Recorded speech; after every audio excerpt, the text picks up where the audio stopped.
Question. If enlightenment and samadhi means total consciousness, cosmic consciousness, all-pervading consciousness, then it seems very strange to call this state of cosmic consciousness as centering, whereas the word centering implies one-pointedness. Why cosmic consciousness or samadhi is called centering?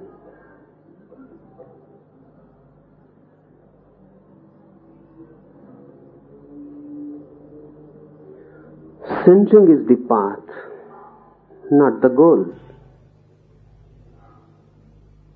Centering is the method, not the result. Samadhi is not called centering. Centering is the technique to samadhi. Of course, they look contradictory, because when one realizes, becomes enlightened, there is no center left.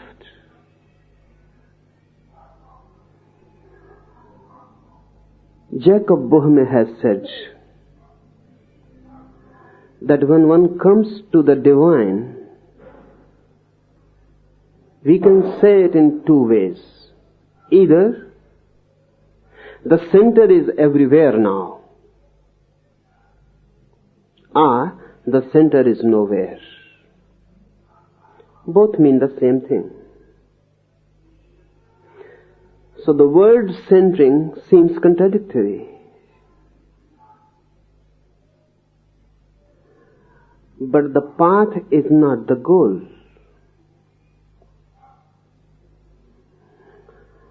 And the method is not the result. And method can be contradictory.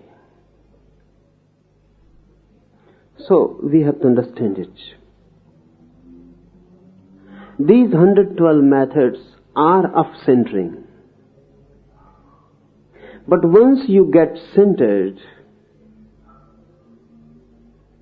you will explode. Centering is just to gather yourself totally in one point. Once you are gathered in one point, crystallized in one point, that point explodes automatically. And then there is no center. Or then there is everywhere. The center is everywhere. So centering is a means to explode. Why centering becomes the method? If you are not centered, your energy is unfocused. It cannot explode. It is spread out. It cannot explode. Explosion needs great energy. Explosion means now you are not spread out. You are at one point. You become atomic. You become really a spiritual atom. And only when you are that much centered to become an atom, you can explode. Then there is an atomic explosion. That explosion is not talked about because it cannot be talked. So only the method is given. The result is not talked. It cannot be talked. If you do the method, the result will follow. And there is no way how to express it. So remember this. Basically, religion never talks about the experience itself. It talks only about the method. It shows the how, not the what. The what is left to you. If you do the how, the what will come to you. And there is no way to convey it. One can know it, but cannot convey it. It is such an infinite experience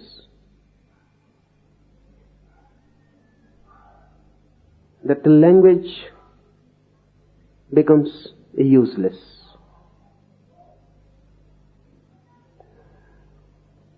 The vastness is such that no word is capable to express it. So only the method is given. Buddha is reported to have said continuously for 40 years that don't ask me about the truth, about divine, about nirvana, liberation.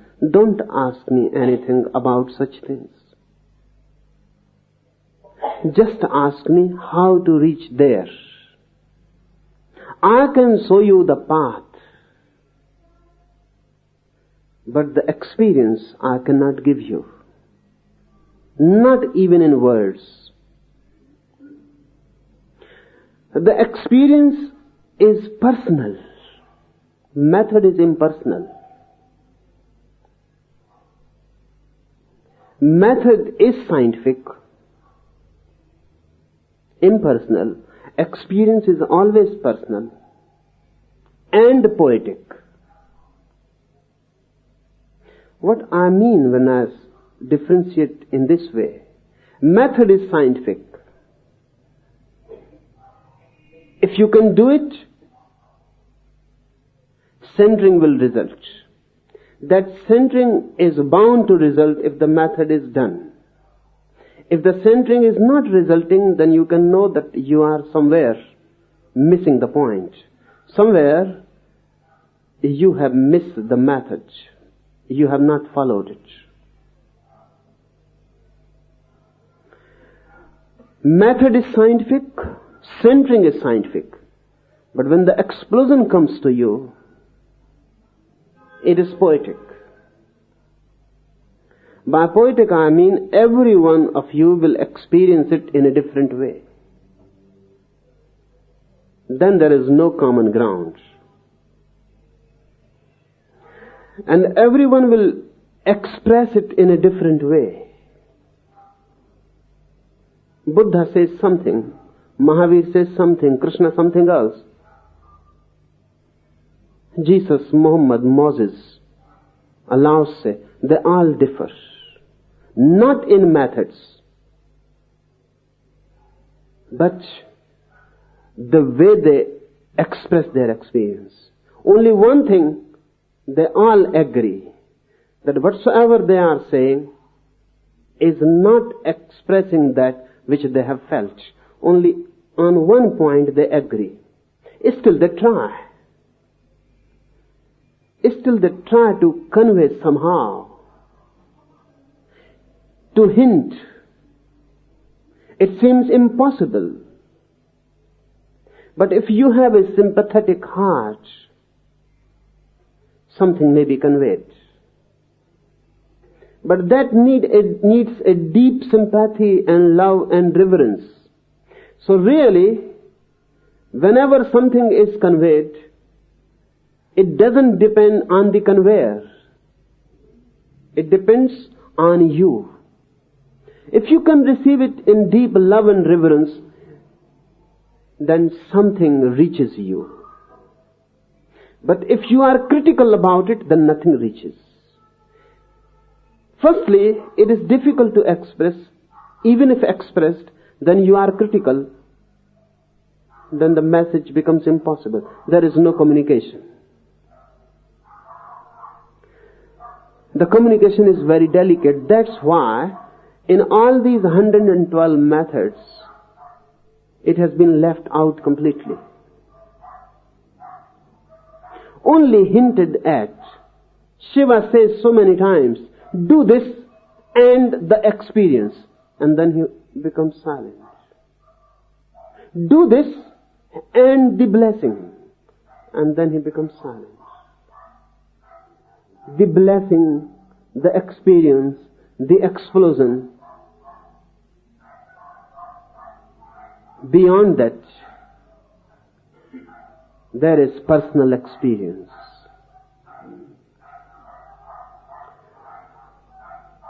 That which cannot be expressed, it is better not to express it. Because that which cannot be expressed, if tried, will be misunderstood.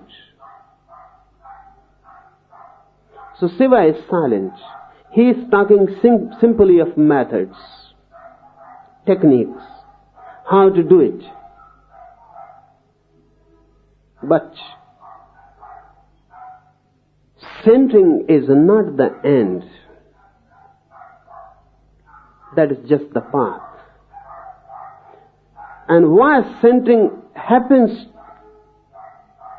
develops, grows into an explosion. Because if much energy is centered at one point, the point will explode. The point is so small and the energy is so great, the point cannot contain it. Hence the explosion. This bulb, it can contain a particular quantity of electricity. If more electricity is there, the bulb will explode. That's why centering. The more you are centered, the more energy is at your center. The moment the energy is more, the center cannot contain, it will explode. So it is scientific. It is just a scientific law. And if the center is not exploding, that means you are still not centered. Once centered, immediately the explosion follows. There is no time gap. So if you feel that the explosion is not coming, it means still you are not focused. Still you don't have one center. Still you have many centers. Still you are divided. Still your energy is dissipated. Still your energy is moving out. When the energy moves out, you are just being emptied of energy, dissipated. Ultimately you will become impotent. Really, when death comes, you have already died. Just a dead cell. You have been throwing energy constantly outward. So whatsoever may be the quantity of energy, within a period, you will become empty. Outgoing energy means death. You are dying every moment. Your energy is being emptied. You are throwing your energy, dissipating it. They say that even this sun, which has been there for millions and millions of years, such a great reservoir of energy is being emptied constantly. And within 4,000 years, it will die. The sun will die simply because there will be no energy to radiate. Every day it is dying. Because the rays are carrying its energy towards the boundaries of the universe. If there are any boundaries, the energy is going out. Only man is capable in transforming and changing the direction of energy. Otherwise, death is a natural phenomenon. Everything dies. Only man is capable of knowing the immortality, the deathless. So, you can reduce this whole thing into a law. If energy is moving out, death will be the result.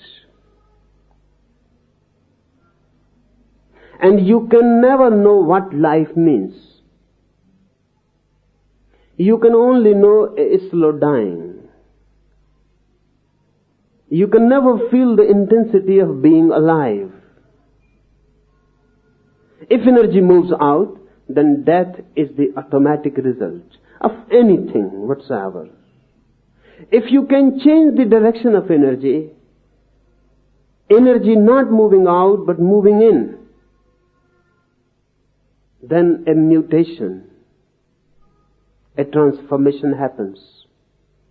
Then this energy going in becomes centered at one point in you. That point is just near the navel. Because really, you are born as a navel. You are connected with your mother with the navel. The life energy of mother is being poured in you through the navel. And once the navel is cut, separated from the mother, you become individual.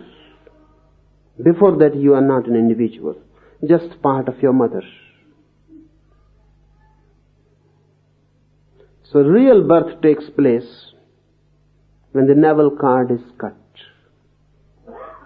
Then the child takes its own life, becomes its own center.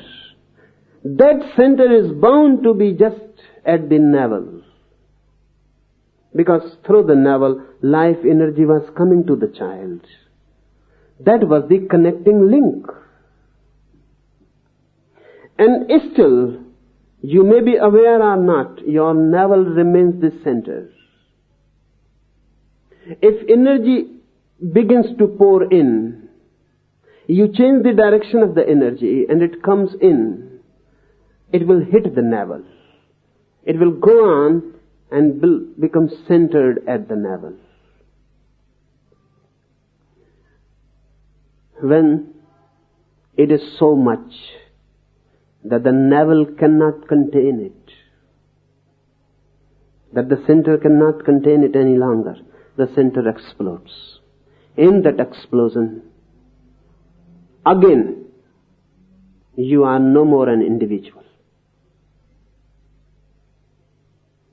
You were not an individual when you were connected with your mother.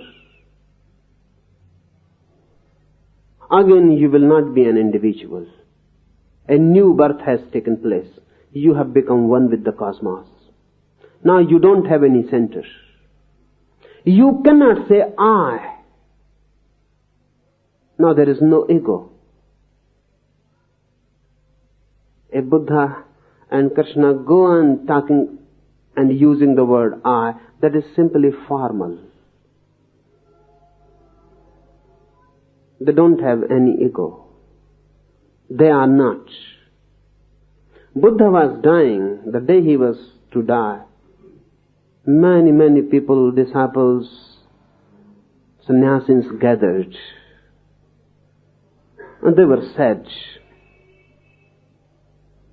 They were weeping and crying. So Buddha asked, why are you weeping? So someone said, because soon you will be no more. Buddha laughed and said, but I have been no more for 40 years. I died the day I was enlightened, I became enlightened. The center has been not there for 40 years. So don't weep, don't be sad. No one is dying now. I am no more. But still the word I has to be used, even to denote that I am no more.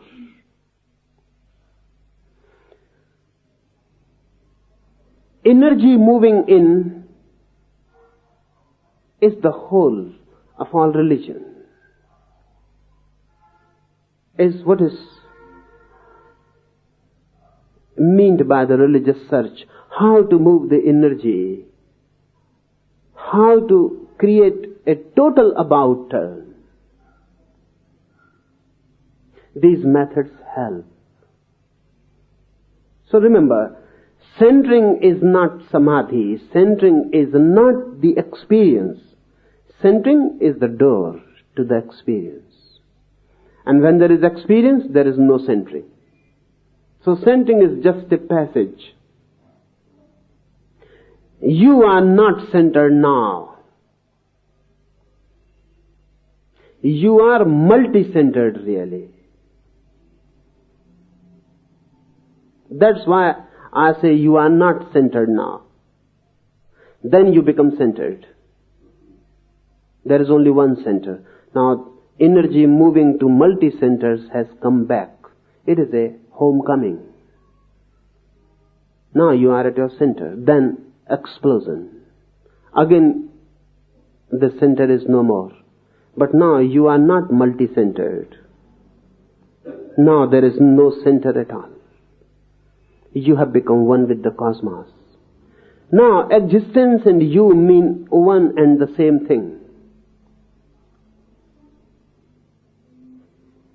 For example, one iceberg is floating in the sea.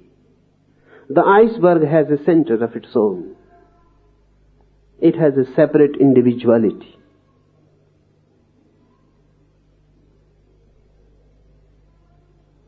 It is separate from the ocean. Deep down it is not separate, because it is nothing but water at a particular degree of temperature. The difference between the ocean water and the iceberg water is not of nature. Naturally, they are the same. The difference is only of temperature.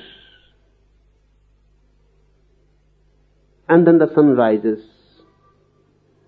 and the atmosphere becomes hot, and the iceberg begins to melt. Then there is no iceberg, it has melted. Now you cannot find it, because there is no individuality, no center in it. It has become one with the ocean. In you and in Buddha, those who were crucifying Jesus and Jesus, Krishna and Arjuna, naturally there is no difference. Arjuna is like an iceberg, and Krishna is like an ocean. There is no difference in nature. They both are one and the same, but Arjuna has a form, a name, an individual, isolated existence. He feels I am. Through these methods of centering, the temperature will change. The iceberg will melt. And then there will be no difference. That oceanic feeling is samadhi. That being an iceberg is mind. And to feel oceanic is to be no mind. Centering is just the passage, the point of transformation from where the iceberg will be no more. Before it, there was no ocean, only iceberg. After it, there will be no iceberg, only ocean. Oceanic feeling is samadhi. To feel oneself one with the whole. But I am not saying to think oneself one with the whole. You can think. But thinking is before centering. That is not realization.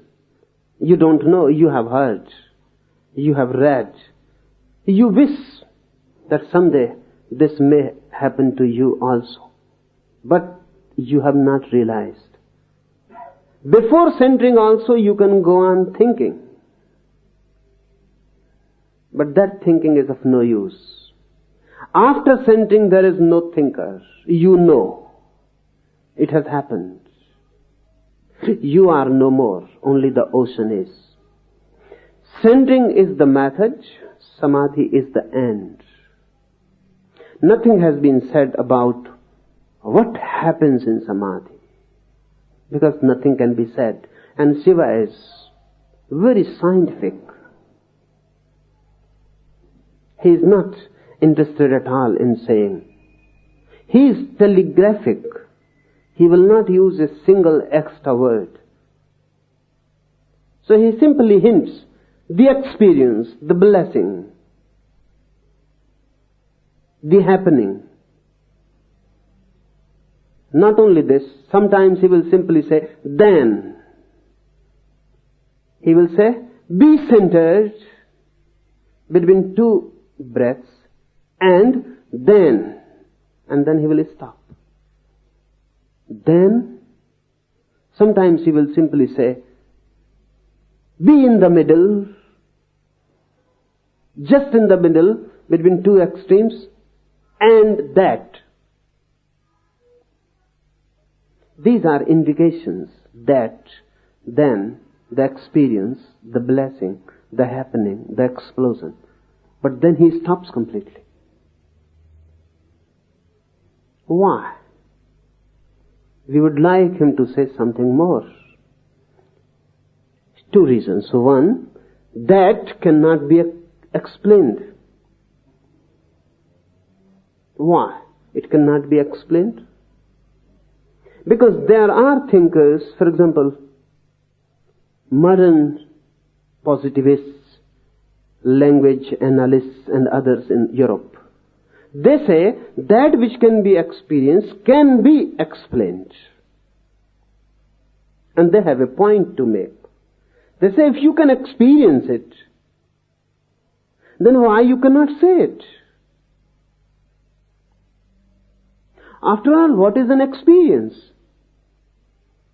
You have understood it, so why you cannot make it understood to others?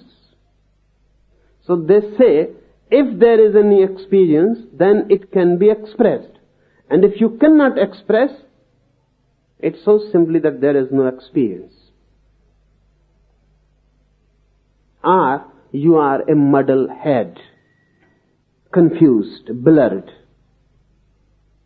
And if you cannot even express, there is no possibility that you will be able to experience. Because of this standpoint, they say religion is all hokum. Why you cannot express if you say we have experienced?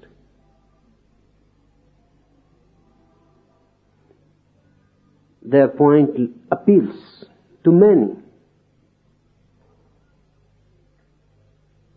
But the argument is baseless. Leave aside religious experiences. Ordinary experiences also cannot be explained and expressed. Very simple experiences. I have pain in my head. And if you have never experienced headache, I cannot explain to you what headache means. That doesn't mean that I'm muddle-headed. That doesn't mean that I'm thinking only, I'm not experiencing. The headache is there. I experience it in its totality, in its full painfulness. But if you have not experienced headache, it cannot be explained, it cannot be expressed to you. If you also have experienced it, then of course there is no problem. It can be expressed. Buddha's difficulty is this, that he has to talk with non-Buddhas. Non-Buddhas, not non-Buddhists. Because non-Buddhists can also be Buddhas. Jesus is a non-Buddhist, but he is a Buddha. Because Buddha is to communicate with them who have not experienced it. That's why the difficulty. You don't know what headache is. There are many who have not known headache. They only have heard the word. It means nothing to them. A blind man, you can talk with him about light, but nothing is conveyed. He hears the word light. He hears the explanations. He can understand the whole theory of light, but still the word light conveys nothing to him unless he can experience communication is impossible. So note it, communication is possible only if two persons are communicating who have the same experience. We are able to communicate in ordinary life because our experiences are similar. But even then, if one is going to split the hairs, then there are difficulties. I say the sky is blue, and you also say the sky is blue, but how we are to decide that my experience of blue and your experience of blue is the same? There is no possibility to decide. I may be looking a different shade of blue, and you may be looking a different shade of blue.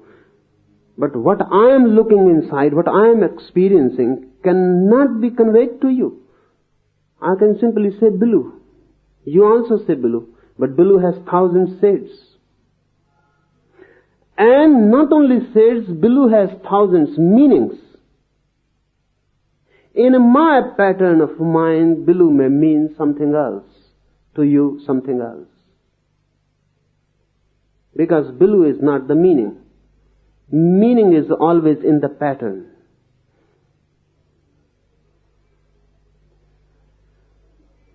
So even in common experiences, it is difficult to communicate. Moreover, there are experiences which are of the beyond. For example, someone has fallen in love.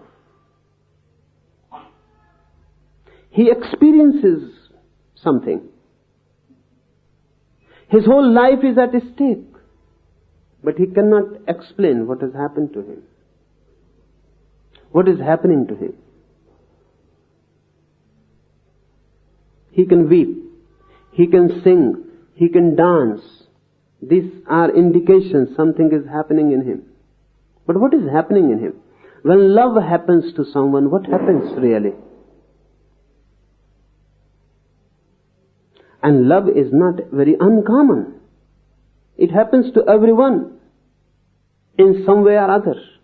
But still we have not been able yet to express what happens inside. There are persons who feel love as a fever, as a sort of disease. Rousseau says that youth is not the peak of human life, because youth is prone to the disease called love. Unless one becomes so old that love loses all meaning, mind remains muddled and puzzled. So wisdom is possible only in very, very old age. Love will not allow you to be wise. That's his feeling.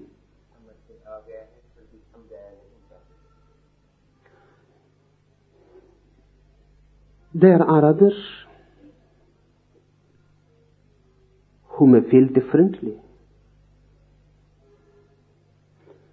Those who are really wise, they will become silent about love. They will not say anything. Because the feeling is so infinite, so deep, that language is bound to betray it. And if expressed, then one feels guilty, because one can never do justice to the infinite feeling. So one remains silent. Deeper the experience, lesser the possibility of expression. Buddha remained silent about God, not because there is no God. And those who are very much vocal about God really so that they have no experience. Buddha remained silent.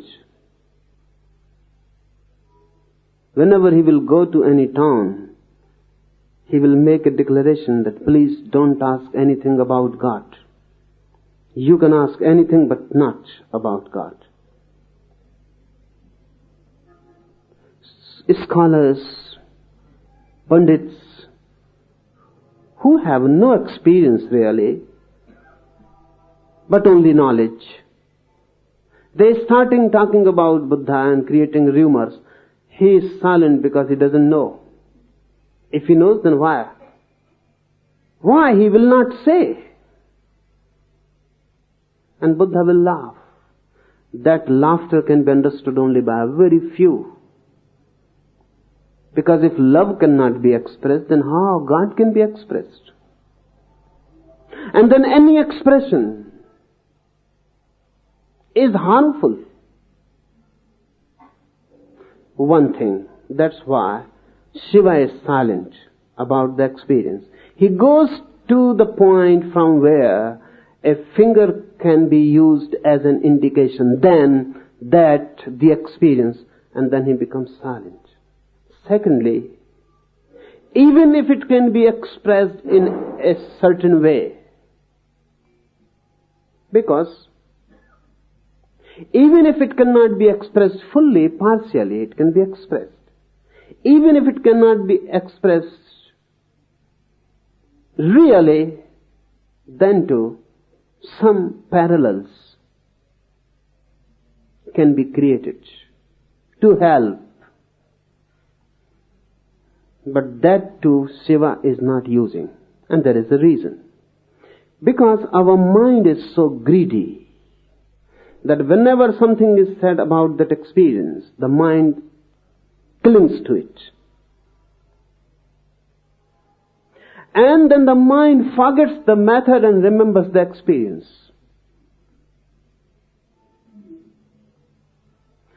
Because method needs effort, long effort, sometimes tedious, sometimes dangerous. A long sustained effort is needed. So we forget about the method. We remember the result. And we go on imagining, wishing, desiring the result. And one can befool oneself very easily. One can imagine that the result has been achieved.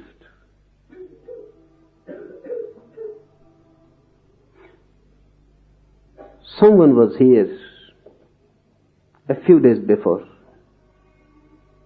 He is a sannyasi. An old man, very old man. He took sannyas 30 years before. Now he is near about 70. He came to me and he said, I have come to make some inquiries, to know something.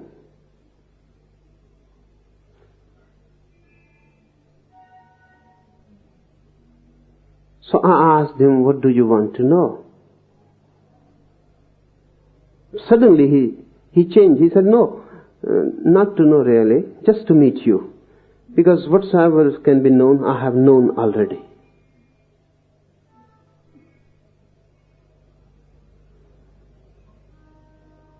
For 30 years he has been imagining,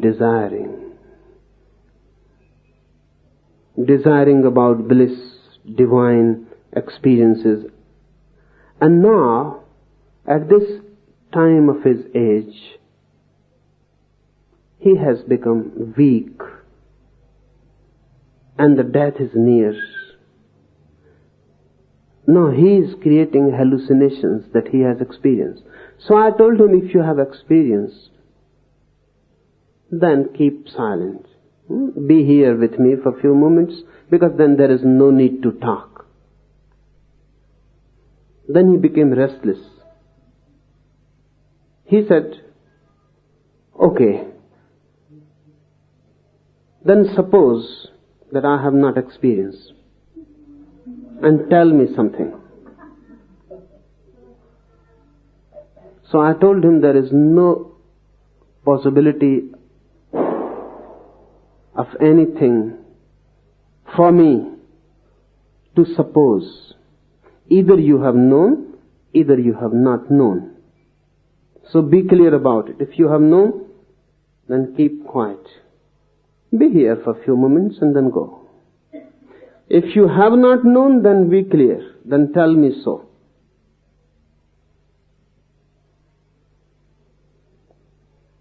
Then he was puzzled. He had come to inquire about some methods. Then he said, really, I have not experienced. But I have been thinking so much about Aham Brahmasmi, I am the Brahma, that sometimes I forget that I have been only thinking. I have repeated it so much, day and night, for 30 years continuously, that I sometimes completely forget that I have not known this. This is just a borrowed saying. It is difficult to remember what is knowledge and what is experience. They get confused. They get mingled and mixed. And it is very easy to feel that your knowledge has become your experience. Human mind is so deceptive, so cunning. That's possible. That is another reason Shiva has remained silent about the experience. He will not say anything about it. He goes on talking about methods, remaining completely silent about the result. You cannot be deceived by him. That's one of the reasons why this one of the most significant books has remained altogether unknown. This Vigyan, Bhairav, Tantra is one of the most significant books in the world. No Bible, no Veda, no Gita is so significant. But it has remained completely unknown. The reason? Simple methods without any possibility for your greed to cling to the result.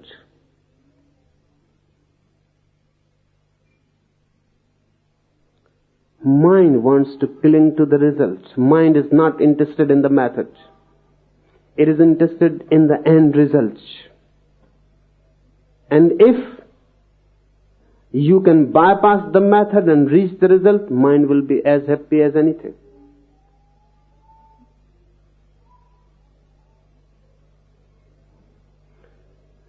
Someone was asking me, why so many methods? Kabir has said, Sahaj Samadhi Bhali. The spontaneous ecstasy is good. So there is no need of methods. So I told him, if you have achieved Sahaj Samadhi, spontaneous ecstasy, then of course no method is useful. No need. Why you have come here? He said, I have not achieved yet, but I feel Sahaj. The spontaneous is better. But why you feel the spontaneous is better? Because no method is suggested. The mind feels good. Because you have nothing to do.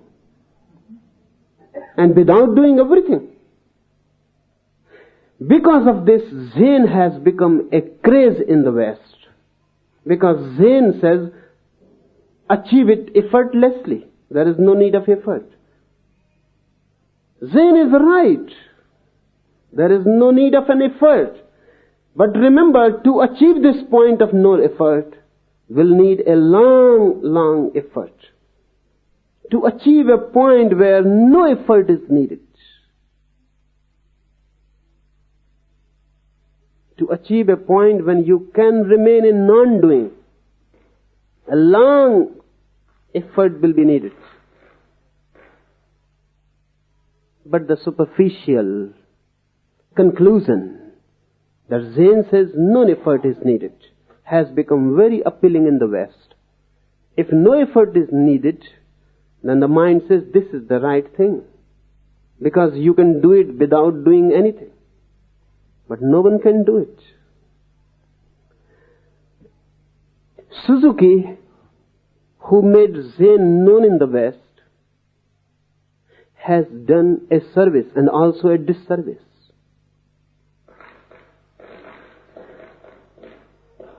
And in the long run, the disservice will remain for a longer period. He was a very authentic man, one of the most authentic men of this century. And his whole life he struggled to carry the message of Zen to the West. And alone, with his own efforts, he made it known in the West. And now there is a craze. There are Zen fans all over the West. Nothing appeals like Zen now. But the point is missed. The appeal has come only because Zen says no method is needed. No effort is needed. You have not to do anything. Spontaneously it flowers. It is right. But you are not spontaneous and it will never flower to you. So to be spontaneous, then it looks absurd and contradictory.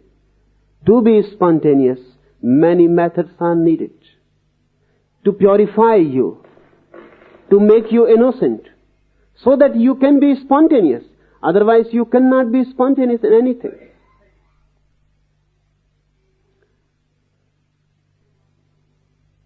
This vigyan, bhairav, tantra was translated into English by Paul Rapps. He has written a very beautiful book, Zen Flesh, Zen Bones. And just in the appendix, he included this book, Vigyan, Bhairav, Tantra. The whole book is concerned with Zen. Just in the appendix, he added this book also, 112 methods, and called it a pre-Zen Zen writing.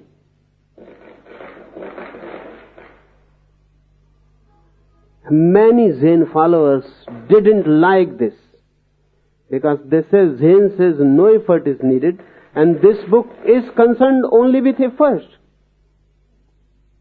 This book is concerned only with methods. And Zen says no method, no effort is needed. So it is anti-Zen, not pre-Zen. Superficially they are right. Deeply they are not. Because to achieve a spontaneous being, one has to travel long.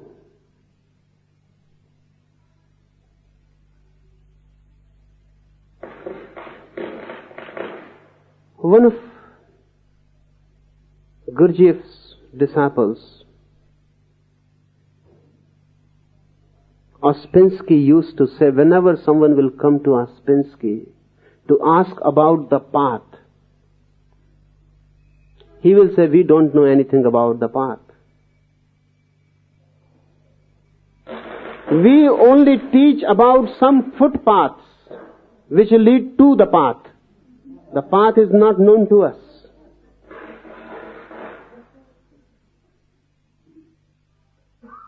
Don't think that you are already on the path. Even the path is far away. Where you are, from that point, even the path is far away. So first you have to reach to the path. So Ouspensky used to say, he was a very humble man. And it is very difficult to be religious and to be humble. Very, very difficult.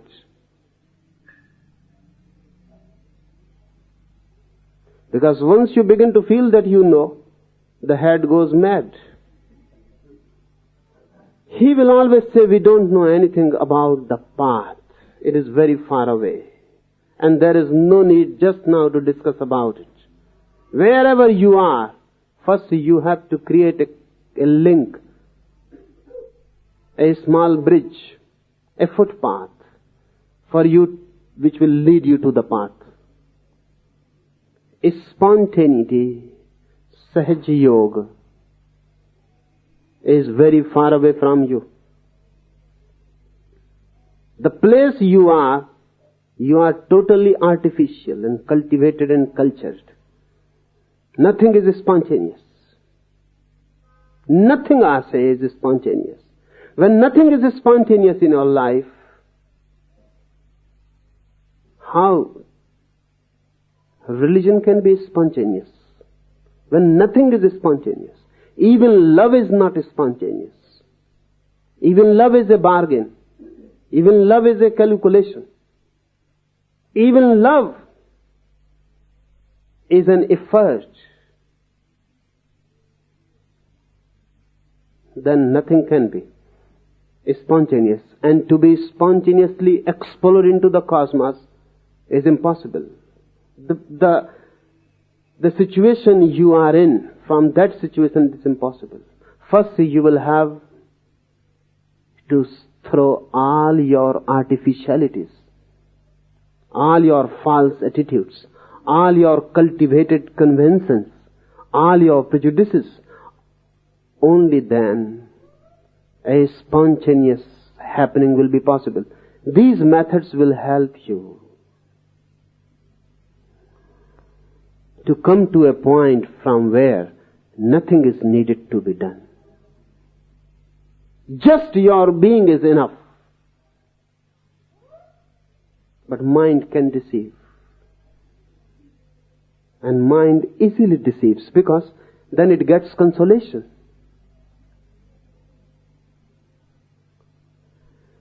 Shiva never talks about any result, just methods.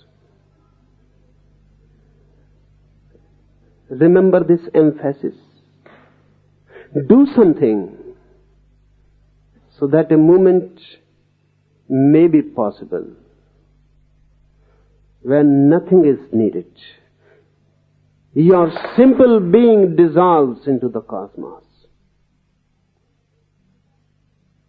But that has to be achieved.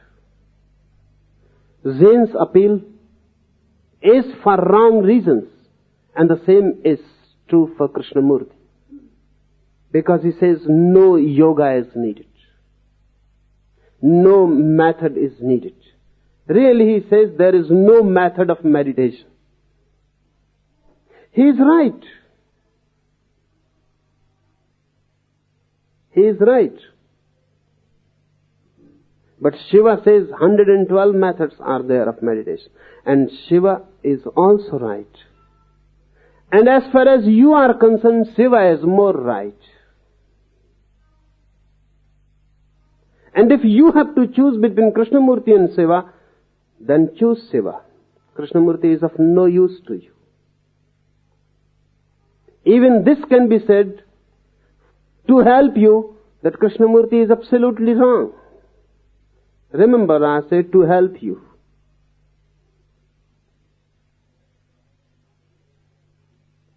And he is harmful. That too I say to help you. Because if you get into his argument, you will not achieve samadhi. You will achieve only one conclusion, that no method is needed. And that is dangerous. For you, method is needed. There comes a moment when no method is needed, but that moment has not come for you yet. And before that moment, to know something ahead is dangerous. That's why Shiva is silent. He will not say anything of the future, what will happen. He simply sticks to you, what you are and what is to be done with you. Krishnamurti goes on talking in terms which cannot be understood by you. The logic can be felt. The logic is right. It is beautiful.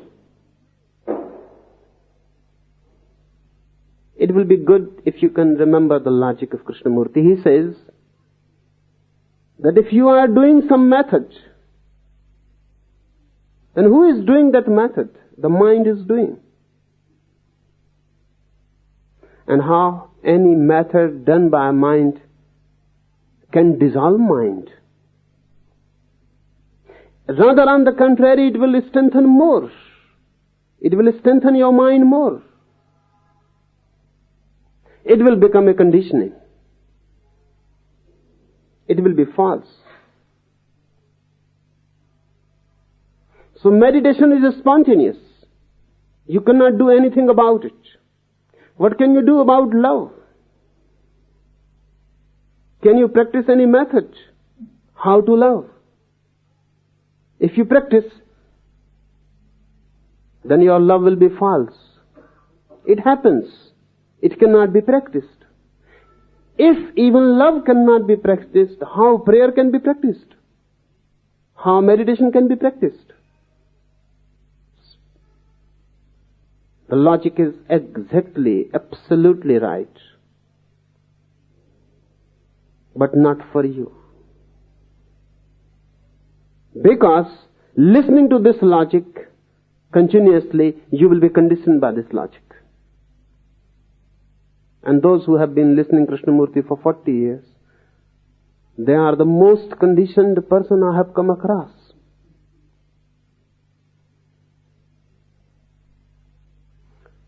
Now they say there is no method. And still they are nowhere. I say, you have understood.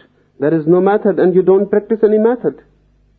Has that spontaneity flowered in you? They say no. And if I tell them, then practice some method, immediately their conditioning comes in and they say, there is no method. They have not been practicing any method and the samadhi has not happened. And if you tell them, then try some method, they say there is no method. So they are in a dilemma. They have not moved an inch. And the reason? They have been told something which was not for them. It is as if you teach a small child about sex.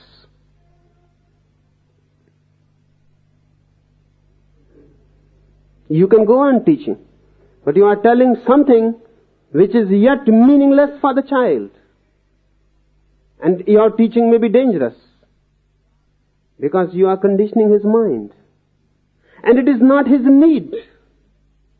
He is not concerned with it. He doesn't know what sex means, because his glands still are not functioning. His body is still not sexual. His energy has yet not moved biologically to the sex center. And you are talking to him. Because he has ears, you think anything can be talked to him? Because he can nod his head, you think you can teach him anything? You can teach, and your teaching can become dangerous and harmful. Sex is not an inquiry for him. It has not become a problem for him. He has not reached that point of maturity where sex becomes significant. Wait. When he begins to inquire, when he matures, and when he asks questions, then tell him. And never tell more than he can understand. Because that more will become a burden on his head. And the same is the phenomena about meditation.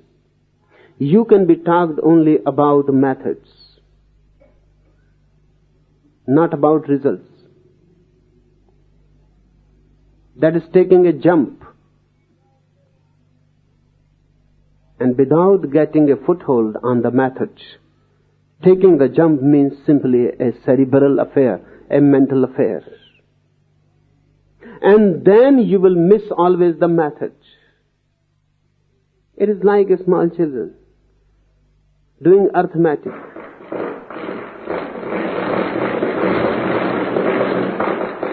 They can always go back to the book and can know the answer. The answer is theirs. At the back of the book, the answers are given. They can look at the question, then go to the back and know the answer. And once a child knows the answer, it is very difficult for him to learn the method, because there seems no need.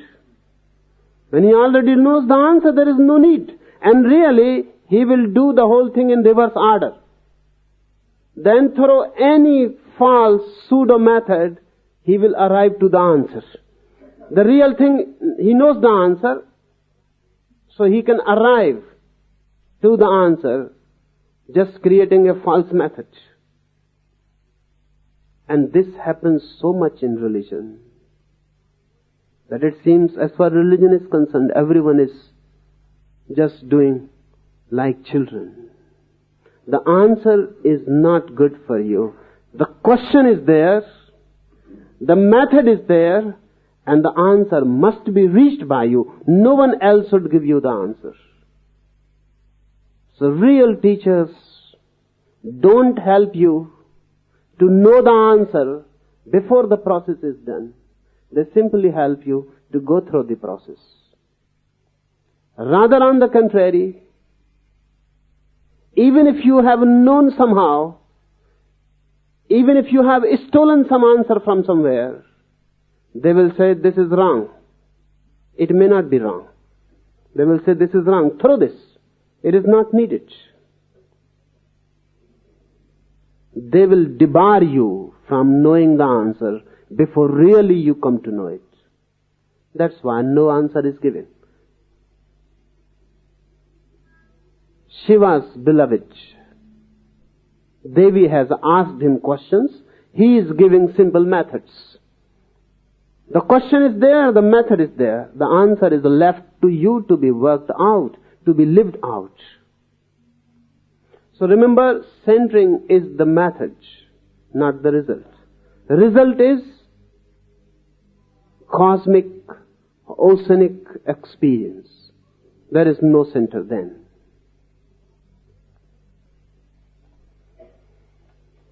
The second question, you said if one can really love, then love alone is enough, and 112 methods of meditation are not needed.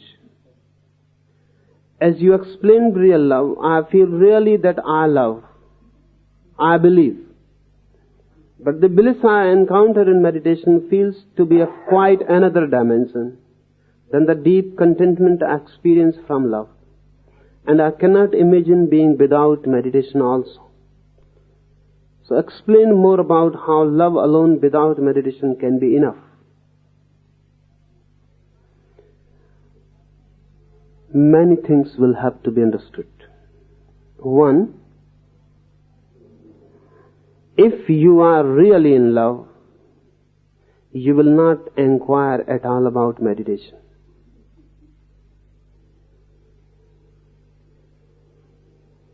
Because love is such a total fulfillment. It is never felt that something is lacking, that some gap is to be filled, that you need something more. If you feel that something more is needed, the gap is there. If you feel that something more is to be done and experienced,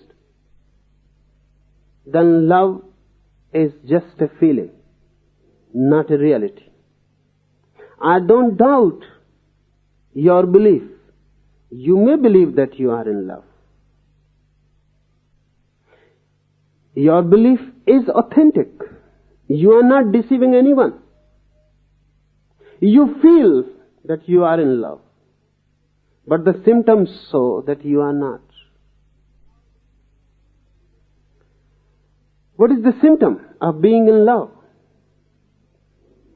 Three things. One, absolute contentment. Nothing else is needed. Not even God is needed.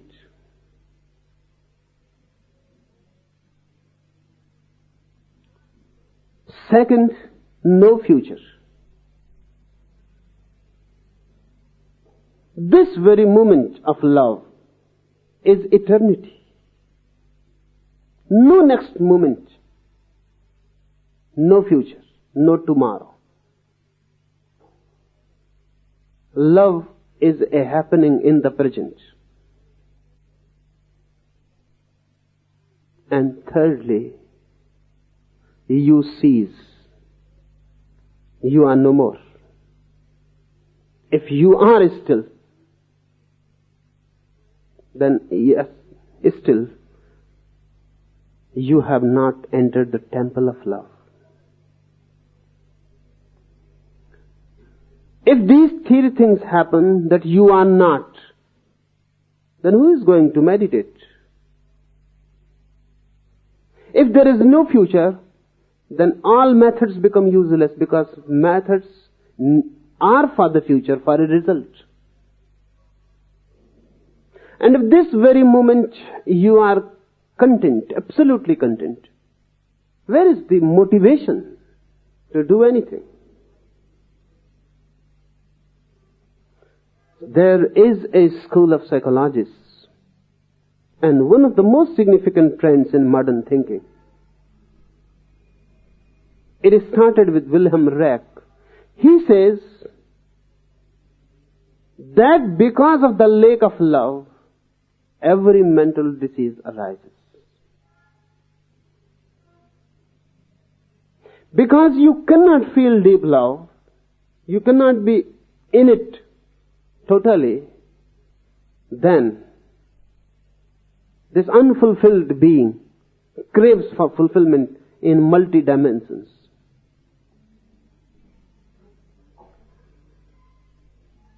When I say that if you can love, nothing is needed, I don't mean that then love is enough. I mean that once you love deeply, love becomes a door, just like any meditation. What meditation is going to do? These three things. It will create contentment. It will allow you to remain in the present, help you to remain in the present, and it will destroy your ego. These three things meditation is going to do, any method. So you can say this way, love is the natural method. If the natural method has been missed, then other artificial methods have to be supplied. But one can feel that one is in love. Then these three things will become criterion for you. Think. These should be made the touchstone. Measure whether these three things are happening. If they are not happening, then love can be many other things but not love. And love is a great phenomenon. It can be many things. It can be lust. It can be simple sex. It can be just a possessive tendency. It can be just an occupation. Because you cannot be alone. You need someone. Because you are afraid, you need security. The presence of the other helps you to be secure. It may be just a sexual relationship. Energy needs outlet. Energy goes on accumulating. Then it becomes a burden. You have to throw it and relieve it. So your love may be just a relief. Love can be many things. And love is many things. And ordinarily, love is many things except love. To me, love is meditation. So try this with your lover. Be in meditation. Whenever your lover is present, our beloved is present, be in deep meditation. Make this presence of each other, to each other, a meditative state. Ordinarily, you are doing the very opposite. Whenever lovers are there, they are fighting. When they are separated, then they are thinking of each other. And when they are together, they are fighting.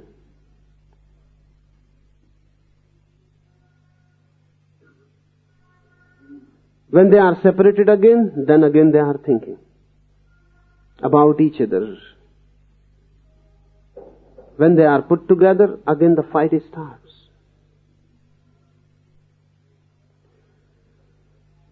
This is not love. So I will suggest some points. First, make the presence of your beloved or lover a meditative state. Be silent. Remain close, but be silent. Use each other's presence to drop the mind. Don't think. If while your lover is with you and you are thinking, you are not with your lover, how can you be? You are both there, but miles apart. You are thinking your thoughts, your lover is thinking his thoughts. You just appear to be near, you are not. Because when two minds are thinking, they are poles apart. Real love means cessation of thinking. In the presence of your beloved or lover, cease completely to think. Then only you are near. Then suddenly you are one. Then bodies cannot separate you. Then deep down within the body someone has broken the barrier. The silence breaks the barrier. One thing. Make your relationship a sacred phenomena.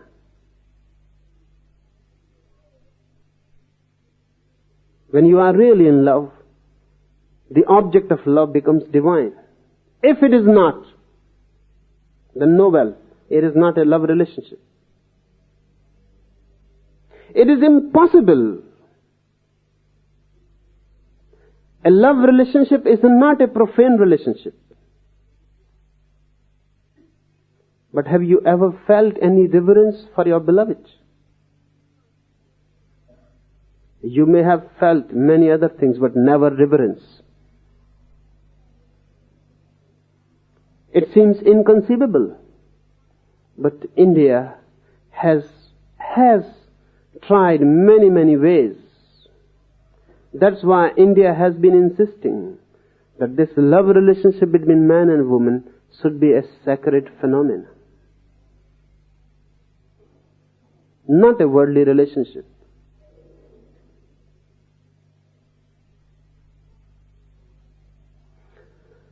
The lover, the beloved, they become divine. You cannot look in any other way. I wonder, have you ever felt any reverence for your wife?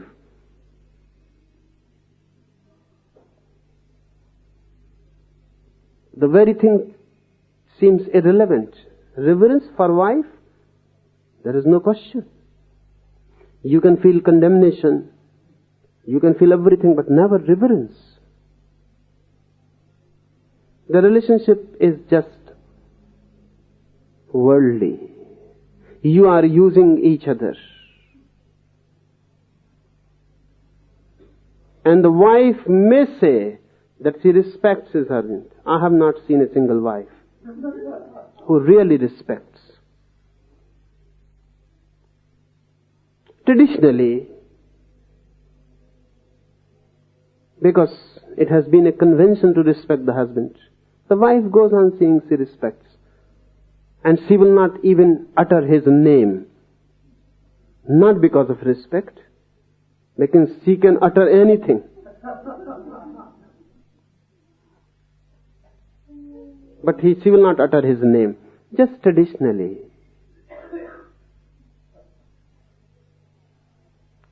Reverence is the second thing. In the presence of your beloved all-lover, feel reverence. If you cannot see in your beloved all-lover the divine, you cannot see it anywhere else. How can you see in a tree where no relationship exists, where no deep intimacy prevails? How can you see in a rock or in a sea? Unrelated. If you cannot see in the person you love, if the God is not felt there, it cannot be felt anywhere else. And if it can be felt there, sooner or later you will feel it everywhere. Because once the door is thrown open, once you have a glimpse of the divine in any person, now you cannot forget that glimpse. And because of that, now everything becomes a door. That's why I say love itself is a meditation. So don't think in contrast whether to do love or to meditate. That was not my meaning. So don't try to choose that whether I am to love or to meditate. Love meditatively or meditate lovingly. Don't create any division. Love is a very natural phenomenon and it can be used as a vehicle. And Tantra has used it as a vehicle. Not only love, even sex, Tantra has used as a vehicle. Because Tantra says, in a deep sex act, you can meditate so easily that in any other state of mind, it will never be so easy. Because it is a natural biological ecstasy. But whatsoever is known by sex act is a very perverted form. So whenever such things are said, you feel uneasy. Because whatsoever you have known in the name of sex is not sex. It is just a shadow. Because the whole society has cultivated your mind against sex. Everyone is a repressed person. So natural sex is impossible. And whenever you are in sex act, a deep guilt feeling is there always present. That guilt feeling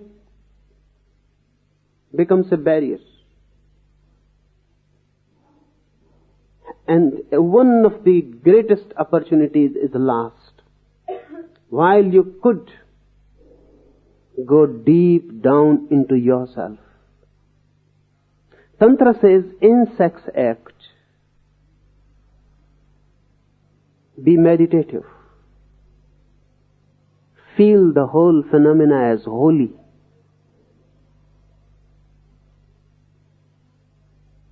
Don't feel guilty. Rather feel blessed that nature has given you one source through which you can go deep into ecstasy immediately. and then be totally free in it. Don't repress. Don't resist. Let the sex communion take hold of you. Forget yourself. Throw all your inhibitions.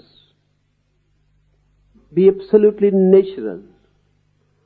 And then you will feel a deep music in the bodies.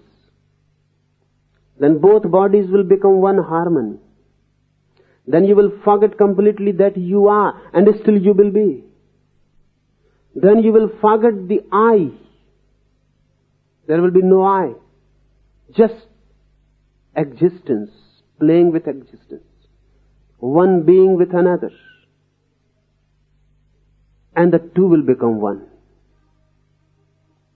There will be no thinking.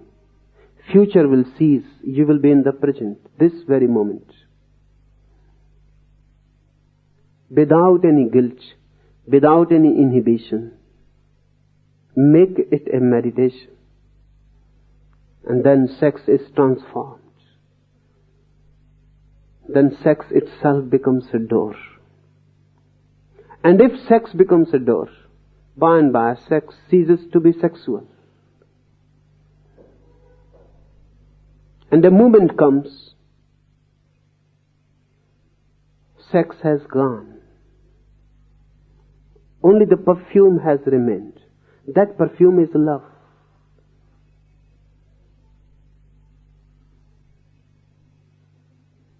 And later on, even that perfume disappears. And then that which remains is samadhi. Tantra says nothing has to be taken as enemy. Every energy is friendly. One has just to know how to use it. So don't make any choice. Transform your love into meditation and transform your meditation into love. And soon you will forget the words and you will know the real thing, which is not a word. The word love is not love. And the word meditation is not meditation. And the word God is not God. These are only words. And if you can penetrate in, then God, meditation, love, they all become one. One question more. The third question, what are the reasons for the insensitivity of the man and how to remove them?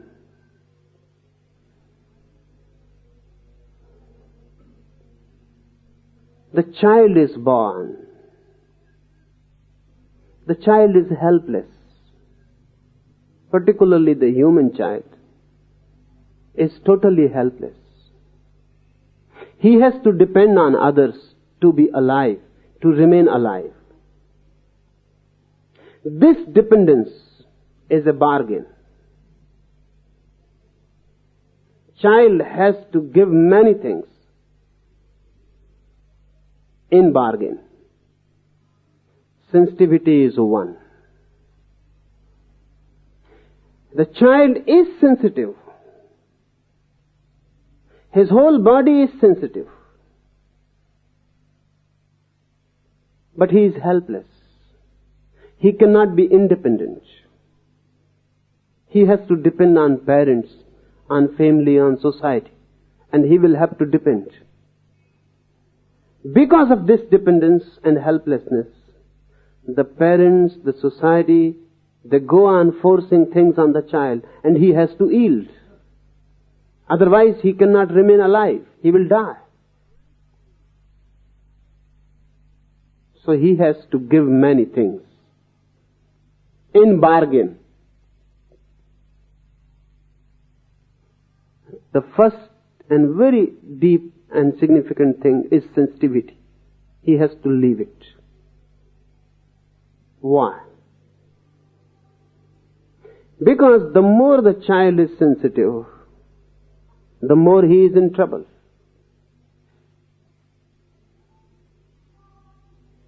More vulnerable.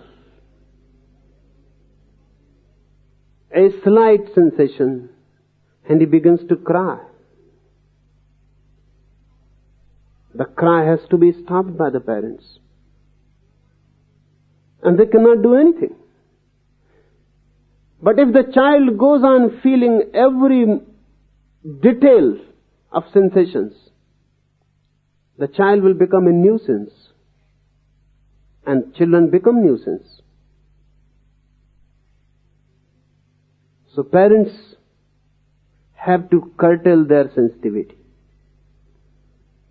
The child has to learn resistance. The child has to learn control. And by, the child has to divide his mind into two. So many sensations he starts not feeling. They are not good because he is punished. Child's whole body is erotic. He can enjoy his fingers. He can enjoy his body. The whole body is erotic. But a moment comes in his search. He goes on searching his own body. It is a great phenomena for him. The moment comes when the child gets to the genitalia. Then it becomes a problem. Because father and mother, they are all repressed. The moment the child, boy or girl, touches genitalia, they become uneasy. The parents become uneasy. This is to be observed deeply. Their behavior suddenly changes and the child notes it. Something wrong has happened. They start crying, "Don't touch." And the child starts feeling that something is wrong with the genitalia. He has to suppress. And genitalia is the most sensitive part of your body.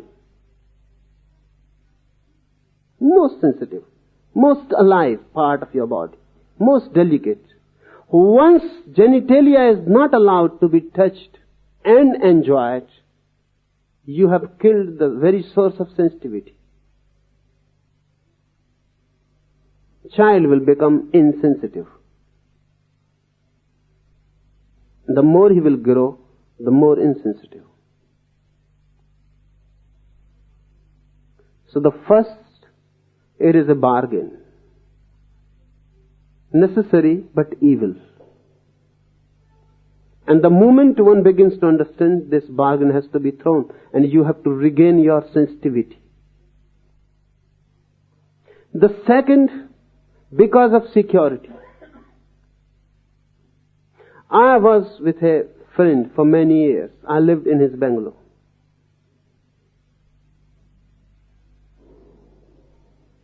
From the very day I observed, he will not look at his servants. He was a rich man, but he will never look at his servants. He will never look at his children. He will come running in the bungalow, then he will go running from the bungalow to his shop. So I asked him, what is the matter? He said, if you look at your servants, they start feeling friendly.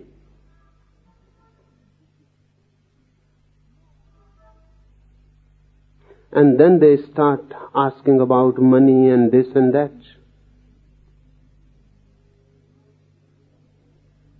If you talk with your children, then you are not the master. Then you cannot control them. So he created a facade of insensitivity around him. Afraid that if you talk with the servant, If you feel that he is ill, if you sympathize, then you have to give some money or some help. Everyone learns sooner or later that to be sensitive is to be vulnerable for many things. You pull yourself in. You create a barrier around you. That is a safeguard, a safety measure. Then you can go on through this stitch. Beggars are begging, and there are dirty, ugly slums. You don't feel anything. You don't see really. So in this ugly society, one has to create a barrier around himself. A wall, a subtle, transparent wall in which he is hiding. Otherwise you are vulnerable. And it will be very difficult to live. That's why insensitivity sets in. It helps you to be in this ugly world without being disturbed. But then at the cost, and the cost is very much. You are at ease in this world without being disturbed, but then you cannot enter into the divine, into the total, into the whole. To the other world, you cannot enter. If for this world insensitivity is good, and for that world sensitivity is good, that creates the problem. If you are really interested to enter that world, you will have to create sensitivity. You will have to throw all these walls, securities. Of course, you will become vulnerable. You will feel much suffering. But that suffering is nothing in comparison to the bliss you can reach through sensitivity. The more sensitive you become, the more you will feel compassion. You will suffer. All around you there is a hell. You are closed, that's why you cannot feel it. Once you become open, you will become open to both, to the hell of this world and to the heaven of that world. You will become open to both. And it is impossible to remain closed at one point and open at another. Because really, you are closed or you are open. If you are closed for both. If you are open, you will be open for both. So remember this, that a Buddha is filled with bliss, but also filled with suffering. That suffering is not of his own, it is of others. He is in deep bliss, but he suffers for others. And Mahayana Buddhists say that when Buddha reached to the door of Nirvana, the gatekeeper opened the door. This is a myth, beautiful. The doorkeeper opened the door, but Buddha refused to enter. The doorkeeper said, "Why you are not coming? We are, for millennia we are waiting for you. Every day the news comes, Buddha is coming, Buddha is coming. The whole heaven is waiting for you. Enter, you are welcome." Buddha says, "I cannot enter unless everyone else has entered before me. I will wait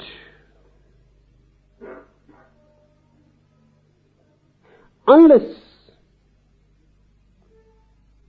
every single human being has entered. Heaven is not for me."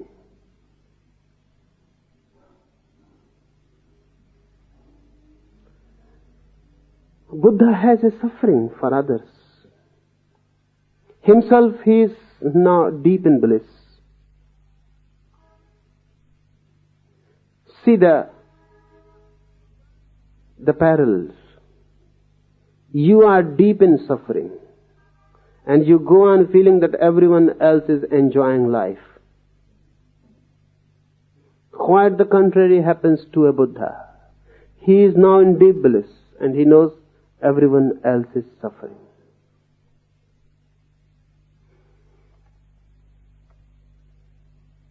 Methods are the methods to remove. We will discuss more about it, how to remove this insensitivity. Enough.